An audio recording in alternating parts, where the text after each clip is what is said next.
petit point sur l'actu. Ce week-end, c'était le Grand Prix de Chine. Oui. Vous avez pu le suivre un petit peu? Les résultats, juste. Résultats.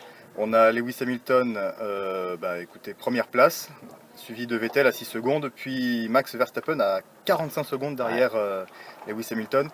Est-ce que vous avez une petite, des pronostics, une petite analyse à faire par rapport à cette course? Vous avez un œil un petit peu plus avisé. Qu'est-ce que, par rapport justement au fait que sur la première course en Australie, on pensait tous que Ferrari était vraiment revenu à son meilleur niveau, était juste derrière Mercedes. Et on voit aujourd'hui que finalement Mercedes en a encore sous le pied. Après, j'ai pas trop d'avis, j'ai pas vu le Grand Prix, j'ai vu que des résumés, je sais pas si Vettel a fait une erreur ou pas, j'ai pas vu. Erreur stratégique apparemment. C'est ce que j'ai pas essayé parce qu'après il était à la grosse attaque, j'ai juste vu 2-3 dépassements un peu virils. Mais donc je pense que c'est surtout une erreur, mais je pense que Vettel n'a pas la performance en qualif pour attaquer Hamilton, mais en course il est supérieur. Déjà l'an dernier on l'a vu, il manquait beaucoup en qualif, mais en course déjà ça se rapprochait pas mal. Et là il manque encore un peu en qualif, mais en course ils sont supérieurs. Donc s'il n'y a plus d'erreurs, s'il n'y a pas de sortie de piste ou comme ça, Vettel a quand même un petit avantage cette année. S'il y a la fiabilité en plus, moi je pense Vettel a un petit avantage et Hamilton va devoir travailler fort en course, pas en chrono, mais en course pour le vaincre. Là, Bottas, 6ème à 48 secondes. Erreur on va dire, il y a des buts, c'est deuxième course chez Mercedes, il faut qu'il prenne ses marques. Le boss c'est Hamilton chez Mercedes maintenant, c'est clair et net. La voiture avec et puis l'an dernier c'était un peu le conflit avec Rosberg, mais maintenant ça a été clair qu'il a été embauché, c'est Hamilton le boss et toi t'es derrière, ou pas loin, ou tu restes gentil, et voilà donc.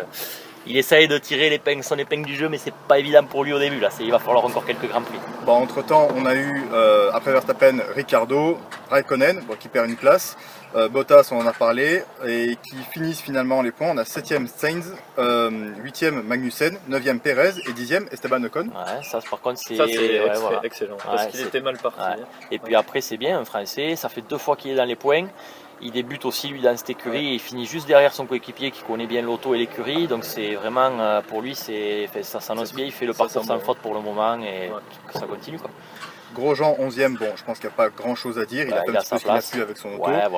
Les Renault 12ème et 13ème. Ça progresse. À un tour, mais ça progresse quand même. Voilà, c'est ça. Là, c'est peut-être plus le moteur qui déconne. On dit ça, on dit rien. Red Bull a le même moteur, mais après c'est tout. C'est une écurie et Formule 1 c'est compliqué. Il n'y a pas que le moteur. S'il n'y avait que le moteur, ça serait facile. Massa 14ème et Ericsson 15ème. Alors après ça, que des abandons. On a les deux McLaren. Encore une fois, McLaren, un petit commentaire sur... apparemment, ça va ressembler aux 2 autres années. Alonso, il risque. Moi, je vois pas du tout McLaren progresser cette année. Malheureusement, le Honda, il font des efforts, mais pas en avant. Ils vont devoir reprendre leur copie. Déjà, ils ont un retard technologique, ça c'est sûr. Et écoutez, on va passer sur Stroll. Qu'est-ce que vous en pensez de ce jeune? Encore un abandon, mais moi j'ai un avis très clair là-dessus. Aujourd'hui, le business de la F1, c'est sur des pilotes payants, des pilotes qui amènent du sponsor. Des billets. Pour moi, j'adhère pas du tout à ça. Voilà, point. Et j'adhérerai jamais. C'est sûr. Voilà. C'est pas forcément le talent.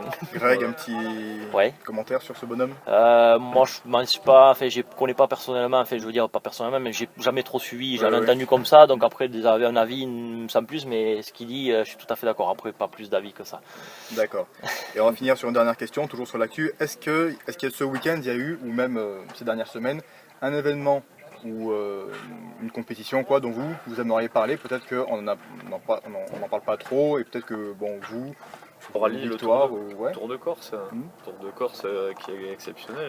La performance de Johan Rossel pour son premier rallye WRC, en tout cas complet et avec une auto de pointe, en tout cas dans sa catégorie en R5, qui finit 3ème dans sa catégorie, 10ème au classement général, au scratch, ce qui est exceptionnel. Tour de Corse qui est très très exigeant. Voilà, il a fait ce qu'il fallait. Il y est arrivé. Voilà. Grégory, pareil. Identique, et puis en plus c'est un bonhomme qu'on connaît un petit peu, pas perso non plus, mais qui a commencé aussi par le kart. Sa famille qui est passée tout à l'heure, son frère, et qui sont toujours là, et donc c'est bien, ça fait plaisir. Ok. Voilà. Très bien. Écoutez, merci messieurs d'avoir répondu à nos questions. Et puis on se dit à la prochaine. Et voilà. Allez. Voilà, cette vidéo touche à sa fin. J'espère que vous aurez eu en tout cas des réponses à certaines de vos questions. Bien sûr, on n'a pas pu tout faire et tout dire. C'est le premier week-end. Donc il y en aura d'autres. Il y en aura beaucoup d'autres. En fait, ce que j'aimerais, c'est vraiment varier et aller sur plusieurs circuits, pour des week-ends de course, et vous expliquer vraiment comment se passe telle entrée dans telle catégorie, et puis essayer de vous donner vraiment des réponses à au moins une grande partie des questions que vous avez, pour que, comme je vous l'ai dit, vous aussi vous puissiez éventuellement vous lancer. Mon but en fait étant de vraiment motiver les gens, parce que voilà, le sport auto est quelque chose de vraiment passionnant, et je trouve que malheureusement il n'y en a peut-être plus assez, ou c'est peut-être plus à la mode. En même temps, c'est vrai que ce n'est pas forcément facile d'accès, mais justement, même si on a l'impression que ce n'est pas si facile que ça, en réalité, il est possible de faire des choses et d'aller en fait beaucoup plus loin que ce qu'on veut bien croire. Raison pour laquelle j'ai décidé de partager en fait le fait que moi-même, je n'y croyais pas du tout en fait au départ, même pour faire du karting. Et puis finalement, il a fallu que je passe quelques coups de fil, que je me rende à quelques endroits, pour me rendre compte qu'en réalité, il y avait beaucoup plus de possibilités que ce qu'on veut bien croire. Et ça, c'est très important de le comprendre. Donc je ne vous dis pas qu'il est possible de faire des choses impossibles. C'est vrai qu'il y a des choses qui sont très difficiles à faire, mais je peux vous dire en tout cas que pour tous ceux qui sont passionnés de sport auto et qui sentent vraiment de réels blocages, il est possible en réalité de mettre un pied dedans au moins. Et si vous n'avez pas la possibilité de rouler, c'est très important de savoir aussi qu'il y a beaucoup de choses que vous pouvez faire en attendant. Peut-être qu'il y a un moment où vous n'avez pas la capacité financière ou personnelle de faire des séances de roulage. Ça peut être très important en fait de s'approcher des circuits, de s'approcher des gens, de discuter avec eux pour voir les possibilités que vous avez. Seul dans votre appartement ou depuis internet, vous n'avez pas toutes les clés en main pour choisir et pour faire ce que vous voulez réellement faire. Et ça, c'est très important à comprendre. Donc je vais continuer mes vidéos, j'espère que ça vous aura plu. Comme je vous l'ai dit, n'hésitez pas à commenter, partager, critiquer, etc. Je voudrais revenir sur une question en fait que j'ai posée à Pierre et Greg par rapport justement à la relation par exemple entre le sport automobile et les fans par exemple. C'est vrai que la question n'était pas forcément claire. Finalement ils ont répondu en tout cas plus au niveau du karting. La réponse n'en est pas moins intéressante en réalité. En fait, beaucoup de gens se disent voilà, si je veux devenir pilote professionnel, je vais passer par le karting, je vais avoir d'excellents résultats et ça va me suffire en fait à être repéré par je ne sais trop qui et aller au sommet. Sauf qu'il faut bien comprendre une chose, c'est que même si vous avez d'excellents résultats, ça ne suffira pas forcément à aller là où vous voulez. En fait, tôt ou tard, vous allez avoir besoin en fait de quelque chose en plus. Et c'est vrai que dans beaucoup de cas, c'est l'argent. L'argent, les sponsors et ce genre de choses. Donc ce qui va se passer, c'est que je vais aussi essayer de vous aider à trouver des solutions à tous ces problèmes-là. Par exemple, comment faire un dossier de sponsoring ou ce genre de choses.